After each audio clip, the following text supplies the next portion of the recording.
Dnes vám ukážem, že dobrá kuracia polievka sa dá uvariť aj v ryžovare.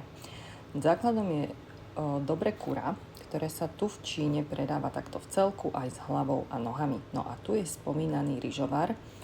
Polievka sa v ňom varí 2 hodiny a ja som už dala variť kuriatko, takže takto krásne sa nám už asi 15 minút varí.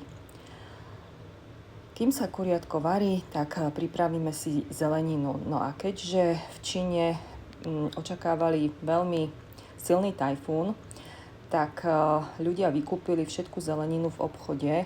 Ja som našťastie doma mala mrkvu, zeler a cibulu a jediné, čo sa nám ešte podarilo kúpiť, bola táto brokolica, kukurica, takže ich použijeme do dnešnej polievky. Samozrejme, kuracia polievka potrebuje aj rezance, no a tu v Číne ich majú takéto farebné, sú vyrobené z pšeničnej múky, ale tú farbu im dodáva múka z čiernej ryže, z batatov a z prosa.